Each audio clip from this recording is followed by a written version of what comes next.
Bonjour,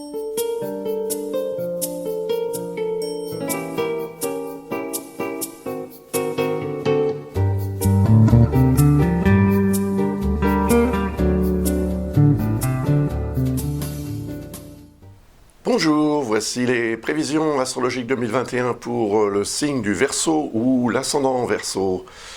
Dans cette vidéo, en deux parties, je vais d'abord analyser l'effet possible des transits planétaires lents et dans la deuxième vidéo, ceux des planètes un peu plus rapides, telles que Mars par exemple, Vénus aussi, qui peut jouer un rôle très intéressant, et Mercure, les rétrogradations de Mercure dont il faudra prendre note. Donc nous allons commencer par deux planètes majeures, les deux géantes du système solaire. Il s'agit de Jupiter et de Saturne. A tout de suite. Jupiter et Saturne vont jouer un rôle très important dans votre vie en 2021, même en 2022, jusqu'au début de l'année 2023 même. Donc, pourquoi ? Parce que Jupiter et Saturne vont s'introduire dans ce signe du Verseau pour la première fois depuis très longtemps. 12 ans pour Jupiter et près de 30 ans pour Saturne. La dernière fois que ce double transit s'est produit en même temps, à 2 jours près, eh bien, c'était il y a 1589 ans quand même. Donc c'est un transit, une combinaison, une configuration suffisamment rare pour être évidemment importante. Et vu qu'elle se produit dans votre signe ou dans votre ascendant, elle va évidemment avoir un rôle à jouer au niveau même de ce que vous êtes dans la société, de ce que vous êtes par rapport à ce que vous considérez comme étant votre authenticité, votre réalité personnelle. Et Jupiter et Saturne ne sont pas, comment dirais-je, ils sont père et fils, en fait. Il faut savoir, dans la mythologie, Saturne est le père de Jupiter. Et Saturne avait la mauvaise habitude de manger ses enfants. Seulement, Jupiter est tellement énorme qu'il n'a pas pu. Donc la relation entre les deux n'est pas forcément extraordinairement positive. Disons qu'il y a un climat de méfiance.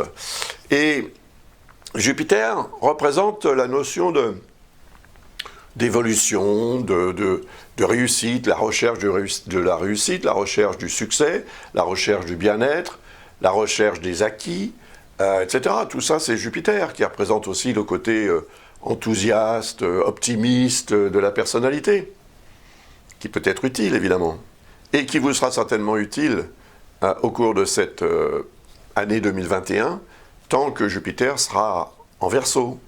Mais Saturne, d'un autre côté, peut vous apporter aussi beaucoup, finalement, car il représente, depuis qu'il est en Capricorne, par exemple, il représente une période qui a duré un peu plus de 2 ans et demi, de préparation éventuelle à la réalisation d'un projet, par exemple. Donc des exemples, il peut y en avoir comme ça des tas, mais en fonction de ce que vous avez vécu depuis l'entrée de Saturne en Capricorne, et c'était en décembre 2017, eh bien, il est possible qu'à partir de décembre 2020, puisque le transit va commencer en fait le 17 décembre de cette année 2020, nous sommes aujourd'hui le 18 août, je fais ces vidéos évidemment en avance pour pouvoir les mettre en ligne avant le début de l'année, de façon à ce qu'elles soient utiles à chacun qui ait envie de se préparer à ce qui peut survenir. Donc, Saturne, si vous l'avez exploité comme il faut, cette énergie peut vous avoir permis effectivement une sorte de période de préparation et d'organisation pour une concrétisation éventuelle, eh bien, lorsque cette planète, évidemment, entrera dans votre signe ou votre ascendant. Et ça correspond en fait à toute une période aussi peut-être de recherche, de questionnement intérieur, de retour sur le passé, etc. Et d'informations aussi utiles que vous avez pu glaner, et qui vous seront certainement aussi d'une aide concrète à partir du moment où Saturne transitera votre signe. Souvent, le transit de Saturne dans le signe ou dans l'ascendant d'une personne correspond à une période de réalisation concrète. Donc, ça va dépendre automatiquement, parce que Saturne représente cela, du travail effectué en amont, tout simplement. Donc, si vous n'avez rien fait qu'attendre que les choses se décantent à votre place, il est fort probable que le transit de Saturne ait plutôt une influence pesante qu'une influence satisfaisante. Pesante dans le sens où Saturne va représenter aussi le fameux poids des responsabilités qui peut tout à coup peser sur vous, pour diverses raisons. Donc, accompagné de Jupiter, les choses vont être certainement pas mitigées, mais disons qu'il peut se produire une oscillation entre le pour et le contre. Jupiter, c'est le pour, c'est toujours pour, il est toujours pour Jupiter. Il est toujours dans l'engagement, il est toujours très, très joyeux et très, très partant pour toutes sortes d'aventures. Donc, il permet quand même de s'engager quand on en a envie et besoin pour réaliser quelque chose d'intéressant, bien évidemment. Ça n'est pas nécessairement quelque chose qui va durer dans le temps, mais ça peut être très agréable, toutefois. Donc c'est toujours bon à prendre. Un transit de Jupiter dans le signe ou dans l'ascendant va produire une exaltation en fait du moi. Donc davantage de vibrations, de charisme et d'énergie positive pour effectivement s'engager dans l'avenir en fait, hein, et dans le succès éventuel. Par contre, c'est vrai que Saturne représente le pied qu'on peut mettre sur le frein ou avoir à mettre sur le frein, devoir le mettre sur le frein pour toutes sortes de raisons, car Saturne représente votre 12e secteur de thème, que vous soyez né sous le signe du Verseau ou ascendant Verseau. Saturne joue un rôle par rapport à ce qu'on appelle la maison 12, qui c'est vrai représente le passé. Donc il peut y avoir une charge à envisager quand même de gérer, ou une problématique, un dossier, une affaire, qui peut dater déjà d'un certain temps, et qui va devoir être effectivement assumé pendant ce transit de Saturne, qui lui, comme je le disais tout à l'heure, va durer jusqu'en 2023, jusqu'en mars 2023. Donc, à partir du 17 décembre 2020 pour Saturne et du 19 pour Jupiter, vous devriez sentir à la fois ce regain d'énergie et cette ambiguïté. Quelque part, vous pourriez avoir tendance, en fait, à vouloir vraiment y aller pour faire ce que vous avez à faire ou profiter d'une opportunité, etc., de façon tout à fait joviale, façon Jupiter, et malgré tout, faire preuve d'une certaine retenue. Donc c'est comme si vous aviez une voix intérieure qui vous retenait. Mais ça peut être aussi tout à fait concret, cette retenue. C'est-à-dire que ça peut émaner d'une problématique existentielle à gérer coûte que coûte. Malgré le fait que Jupiter vous permet cette envolée ou ce potentiel d'évolution et voire de succès, eh bien il est possible que des réalités qui datent d'un passé plus ou moins ancien ou récent soient aussi de la partie et qu'il va falloir les gérer. Et ce sont ces responsabilités qui peuvent devenir une source de plombage, on peut dire. Hein. Vous pourriez à certains moments vous sentir plombé, effectivement. Mais ça dépend vraiment de ce que vous aurez fait en amont, avant l'entrée de Saturne en Verseau. Donc nous sommes aujourd'hui, comme je le disais tout à l'heure, le 18 août. Ça veut dire qu'il vous reste quelques mois encore, avant 5 mois pour être précis, avant que Saturne n'entre en Verseau dans votre signe ou votre ascendant. Et ça va avoir un effet évidemment sur ce que vous allez pouvoir en fait attendre de ce transit de Saturne plutôt que de craindre. Parce que si vous êtes dans une logique de fatalisme, par exemple, hein, et que parce que vous êtes noyé dans les problèmes, il est fort probable que Saturne représente quelque chose qui va vous tirer vers le bas encore plus. Donc il faut vraiment lutter contre cette énergie-là. Heureusement, Jupiter est quand même là pour mettre un peu de soleil, un peu de gaieté, un peu de dynamisme en fait dans votre vie. Sinon, ce transit de Saturne, effectivement, c'est un moment de bilan. Donc, la dernière fois qu'il s'est produit, ce transit, c'était il y a une trentaine d'années, puisque c'est le temps que met Saturne pour faire le tour du zodiaque. Donc, peut-être y a-t-il un lien entre ce que vous avez fait ou pas, ce que vous avez organisé, ce que vous avez prévu, ce que vous avez réalisé, aussi peut-être il y a une trentaine d'années. Ça arriverait donc, a priori, à une forme d'échéance, ou bien c'est le moment du bilan. En plus, Saturne, c'est un astre karmique, comme on dit, hein. Il représente d'ailleurs les devoirs qu'on a à faire à l'école et les devoirs qu'on se doit d'assumer dans la vie en général, les responsabilités. Donc, il représente aussi cette notion, c'est le principe de cause à effet. Vous faites ça, vous obtenez ça, c'est normal, c'est logique. Avec Saturne, pas de cadeau. C'est ce que vous méritez que vous allez obtenir. Alors qu'avec Jupiter, oui, on peut imaginer des cadeaux. Donc il y aura un peu cette ambivalence, si vous voulez. Vous serez, à mon avis, un peu tiraillé entre les deux. Très, comment dirais-je, très partant pour profiter des bonnes et belles choses de la vie, et c'est parfait. Et en même temps, avec une certaine retenue quand même. Peut-être sera-ce une question de culpabilité, quelque part. Vous pourriez vous sentir coupable de bénéficier de tant de privilèges ou d'opportunités magiques comme ça, représentées par Jupiter. Et à ce moment-là, les relativiser, les freiner, et ne pas en profiter, en fait, suffisamment.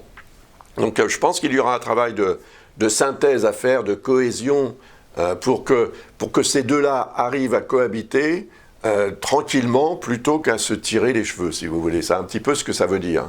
D'autant plus qu'il y a une autre planète qui va entrer en ligne de compte, et cette planète est très importante, parce que c'est la vôtre. On va la voir tout de suite. Cette planète, c'est Uranus. Elle est en Taureau. Uranus est en Taureau depuis mars 2019.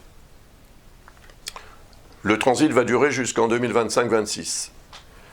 J'en ai déjà parlé, évidemment, dans la vidéo que j'ai faite pour l'année dernière et même pour celle de 2019. Or, si vous voulez les regarder, allez-y. Si ce n'est déjà fait, ça pourrait vous être utile pour vous donner quelques informations intéressantes. La différence, c'est qu'en 2020, et en 2019 aussi d'ailleurs, mais en 2020 surtout, Uranus est en harmonie avec Jupiter, Saturne, Pluton, qui sont encore à l'heure actuelle en Capricorne. Signes de terre, les signes de même élément sont harmoniques et complémentaires. Seulement, à partir du moment où Jupiter et Saturne vont entrer en Verseau, ça va changer. La dynamique est différente. Ici, on est dans un signe d'air, et là, dans un signe de terre. Donc, vous pouvez mélanger de l'air avec de la terre, mais qu'est-ce que vous obtiendrez de la terre? Une terre plus aérée, plus sèche, plus sableuse, peut-être moins fertile, en quelque sorte, ou moins utile, moins constructive, en tous les cas.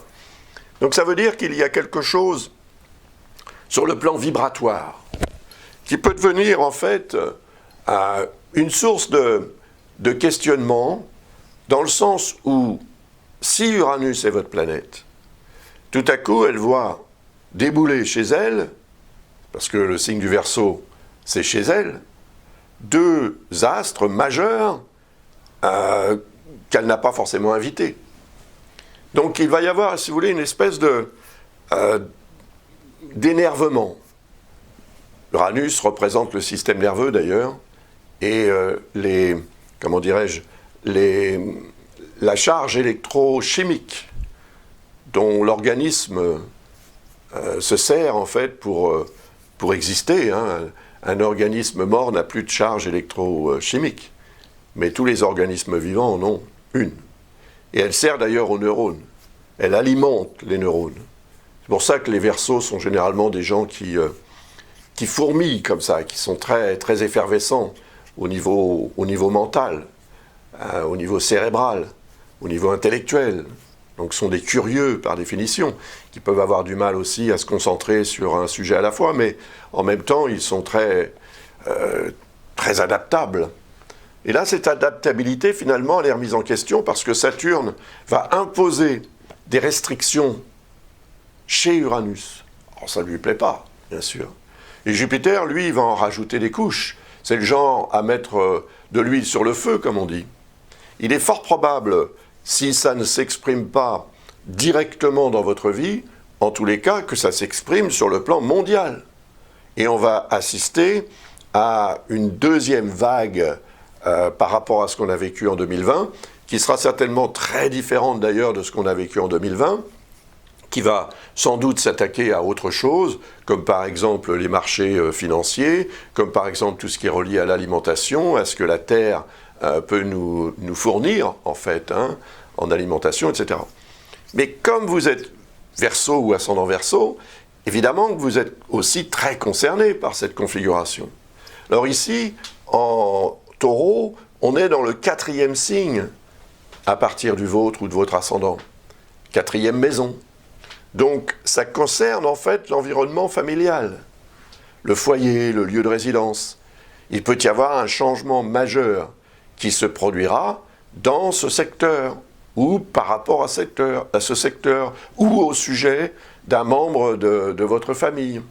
Et cette notion de changement, c'est aussi quelque chose que vous pourriez vouloir organiser ou dont vous pourriez être quelque part responsable. Pour la bonne raison que Uranus vous représente. C'est la planète qui représente le signe du Verseau, donc vous, automatiquement. Saturne, c'est le passé, et Jupiter représente le 11e secteur ou 11e signe à partir du vôtre, et c'est l'environnement social, les amis, les relations, l'environnement social en général. Donc cet environnement social, qui peut être aussi l'environnement géographique, donc plus ou moins étendu, plus l'environnement familial, résidentiel, tout cela peut devenir une source de réel tiraillement par rapport à des notions d'épreuves que vous aurez à gérer. Donc je pense que 2021 sera une année de tests et d'épreuves de type karmique. Mais une épreuve, il ne faut pas l'envisager de façon péjorative, parce que le baccalauréat, par exemple, c'est une épreuve. Tout examen est une épreuve.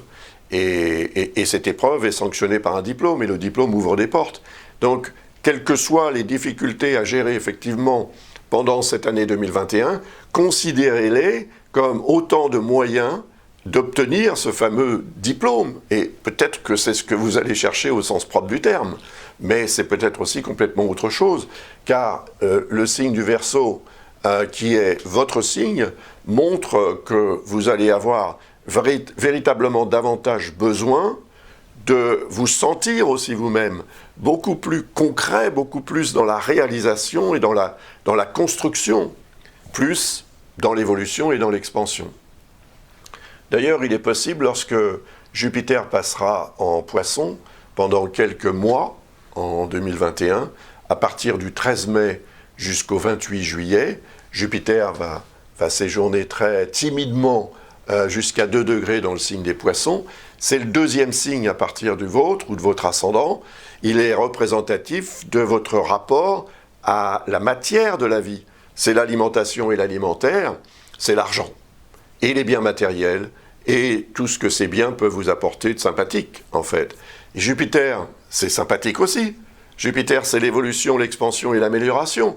Donc il est possible que ce transit de Jupiter annonce quelque chose qui va se confirmer lorsque cette planète va revenir en Poisson. Parce qu'elle ne va y passer que 2 mois et demi, entre le 13 mai et le 28 juillet, et ensuite elle repassera dans votre signe, pour que vous puissiez repartir ou revenir sur certains dossiers ou certains aspects, en fait, de votre situation, afin de vraiment préparer ce qui va vous être proposé, présenté, voire offert même, pourquoi pas, en 2022. Dès lors que Jupiter s'installera dans le signe des Poissons, vous allez voir que ça va vraiment évoluer du point de vue de vos relations avec la matière de la vie, quelle que soit cette matière ou quelle que soit la façon dont vous considérez ou évaluez cette notion de matière. C'est l'argent et ce que l'argent peut vous proposer, vous apporter. C'est aussi vos revenus. Donc automatiquement votre salaire même peut-être, puisque le 2e signe ou 2e maison est relié à l'alimentaire, le travail c'est souvent alimentaire.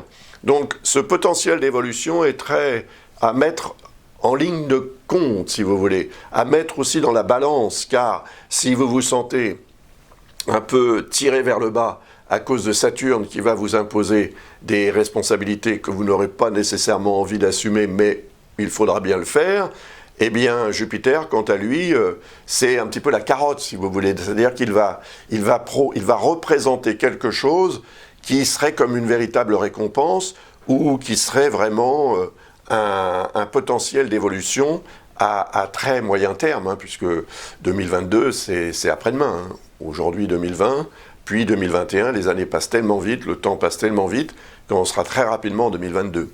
Et c'est à mon avis ce qu'il faut que vous fassiez en quelque sorte. Considérez que 2021, c'est une année à la fois de réalisation, mais aussi de préparation à un mieux, peut-être même à beaucoup mieux, en 2022. Et on va voir pourquoi d'ailleurs, tout de suite, évidemment. Mais avant d'envisager ça, pas tout de suite donc, on va parler d'un autre élément qui n'est pas un astre et qui peut jouer un rôle quelque peu troublant, pour le moins. C'est la Lune noire. La Lune noire va entrer dans le signe du Taureau au mois d'octobre de cette année 2020. Son séjour va durer jusqu'en juillet, jusqu'au 18 juillet 2021. La Lune noire en Taureau va automatiquement rejoindre Uranus, qui s'y trouve, et qui s'y trouvera jusqu'en 2025-26, comme on l'a vu tout à l'heure. Donc la Lune noire arrive sur l'astre qui vous représente. Et cela va avoir tendance, évidemment, à créer une atmosphère très particulière par rapport à ce que je vous ai dit tout à l'heure à propos de la dissonance entre Uranus, Saturne et Jupiter. Ça crée une zone d'ombre. Une sorte, c'est l'inconnu, la Lune noire. Donc, si Uranus représente le changement qui peut s'imposer de lui-même, voire indépendamment de votre volonté, mais dont vous pourriez quand même vous sentir d'une certaine manière, ou être vraiment, d'une certaine façon responsable.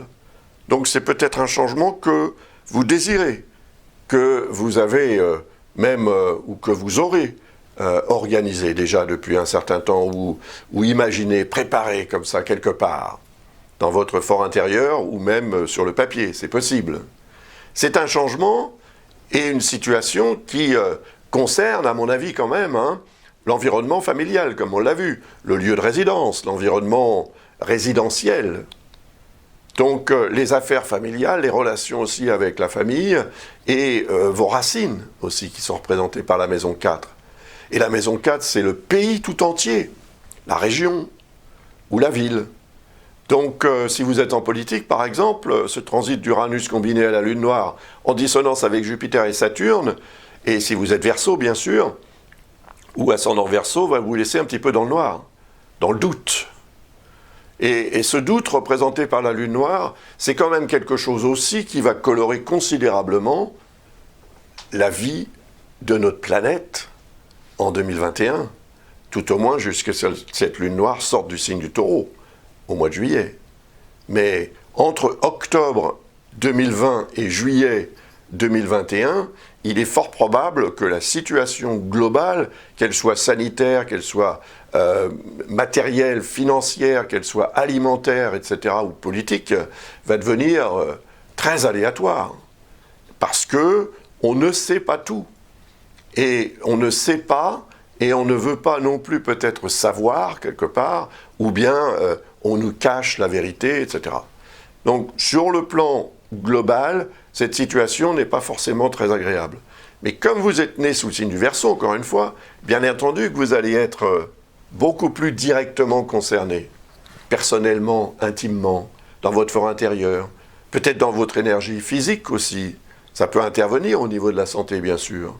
Mais cette notion de changement qui va se manifester dans l'environnement familial ou au niveau de votre lieu de résidence au sens plus privé ou au sens plus large du terme, c'est sûr que ce sera une source de questionnement, d'interrogation, qui ne resteront peut-être sans réponse pendant un bon bout de temps. Mais l'importance ne sera peut-être pas finalement de cogiter, de chercher à comprendre le pourquoi du comment, vu que la lune noire représente les zones d'ombre, laissons ces zones d'ombre être des zones d'ombre et occupons-nous de ce qu'il y a dans la lumière. Donc faire la lumière dans d'autres domaines plus directement vous sera aussi utile pour gérer ces zones d'ombre. Parce qu'il va falloir quand même que vous y alliez vers ces zones d'ombre, que vous les preniez en considération, que vous les assumiez. Une ou plusieurs, hein. Je dis les zones d'ombre, il peut y en avoir une seule. Mais si c'est une zone d'ombre importante, elle va en produire d'autres, peut-être moins importantes autour. C'est comme un grand changement. Et Uranus représente cette notion de grand changement. Donc c'est peut-être bien ce à quoi vous allez devoir vous attendre en 2021, un changement majeur qui va évidemment imposer des responsabilités représentées par Saturne qui peuvent paraître démesurées parce que Jupiter peut avoir cette tendance aussi à produire une espèce d'effet loupe sur des situations qui vous paraîtront peut-être beaucoup plus graves qu'elles ne le seront en réalité. Et avec le recul, plus tard, dans quelques mois ou quelques années, après avoir vécu cette situation, vous vous direz « oui, effectivement, j'ai un petit peu exagéré ». Donc, il y aura un travail à faire aussi sur cette notion de relativité. Il faut relativiser pour éviter, en fait, d'être manipulé par ces énergies qui peuvent être très importantes sur le plan mondial. Et si vous vous laissez influencer ou affecter par ce qui se passe et ce que vous voyez ou ce que vous entendez à la télé ou ailleurs, il est possible que vous perdiez un petit peu les pédales, c'est-à-dire que vous ne sachiez plus du tout sur quel pied danser et dans quelle direction vous orienter, etc., pour gérer les situations. Donc il y aura un travail à faire pour vous calmer en quelque sorte, pour vous tranquilliser et pour vous dire, voilà, de toute façon, même si ça ne fonctionne pas exactement comme je le souhaite en 2021, je persiste et signe par rapport à ce que je veux réaliser, car je pense pouvoir accéder à cette réussite ou cette réalisation en 2022. Voilà. Et d'ailleurs, je vais vous expliquer pourquoi il est tout à fait possible que ça se passe ainsi. C'est grâce à Neptune, en fait.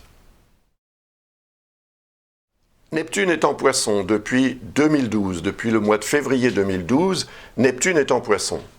Alors, en Poisson, vu que c'est le deuxième signe à partir du vôtre ou de votre ascendant, il est relié à cette notion de deuxième maison astrologique, et ça veut dire que c'est dans le domaine justement des rapports avec la matière de la vie, l'argent, l'alimentation, l'alimentaire, etc., que Neptune agit. Si on peut dire.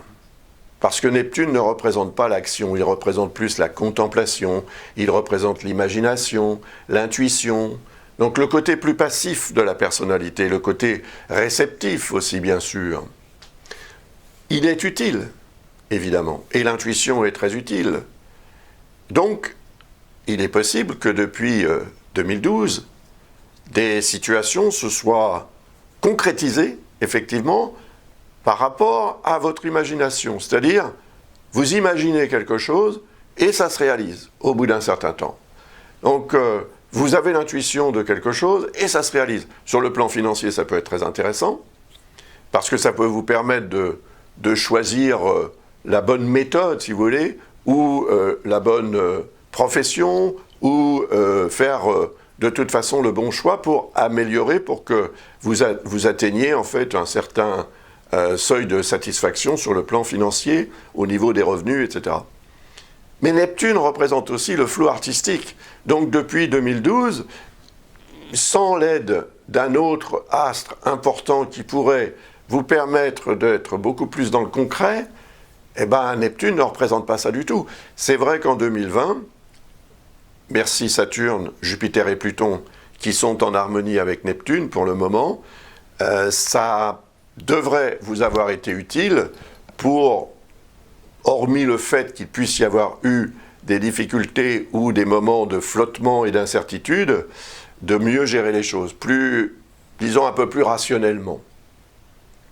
Mais évidemment, lorsque Jupiter et Saturne vont changer de signe, pour entrer dans le vôtre, ça va produire ce que je vous ai expliqué jusqu'à présent, et le rôle de Neptune, tout à coup, va se trouver un peu émoustillé, surtout lorsque Jupiter va mettre son nez dans le signe des Poissons. On peut dire son nez, puisqu'il ne va aller que jusqu'au 2e degré du signe, hein, jusqu'ici, vous voyez. C'est vraiment le bord de la piscine.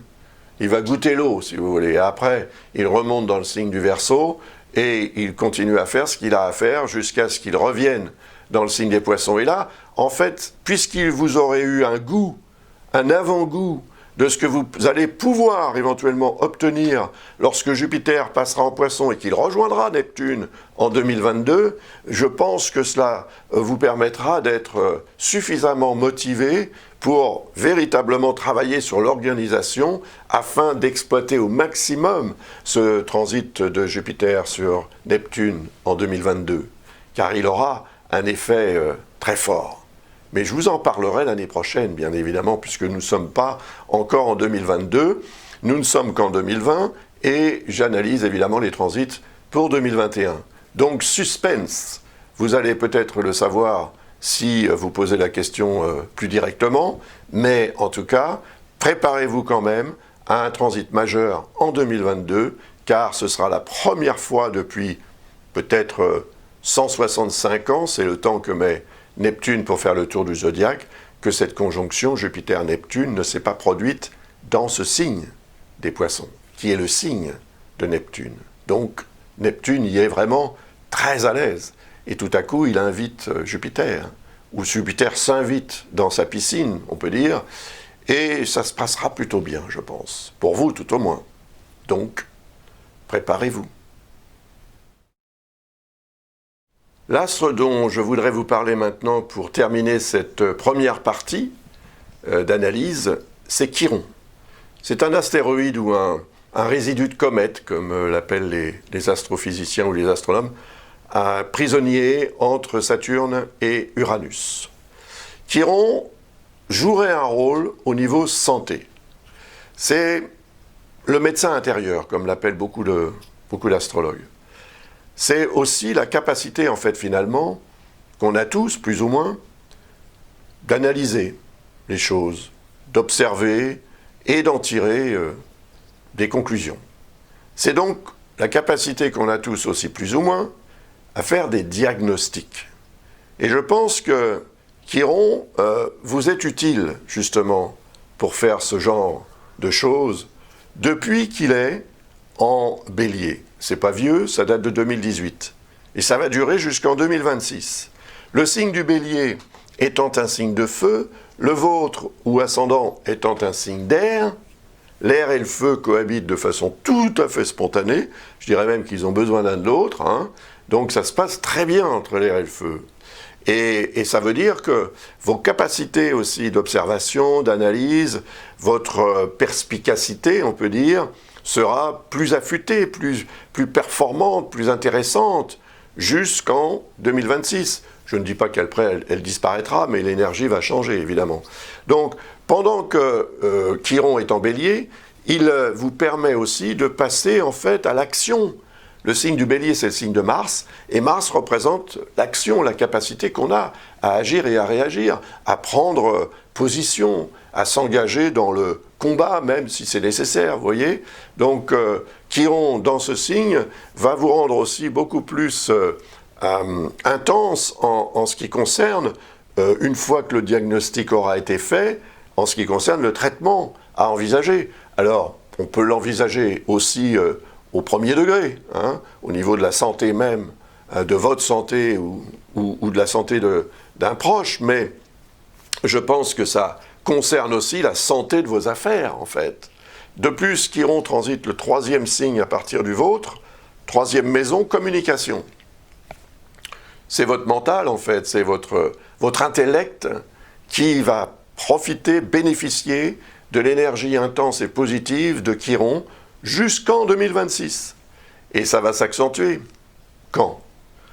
Quand Jupiter va transiter en Bélier, bien évidemment. Une fois qu'il aura terminé son transit en Poisson, il ne va pas s'y attarder en Poisson, hein, il n'a pas le temps, il va passer tout de suite au signe du Bélier, 2023.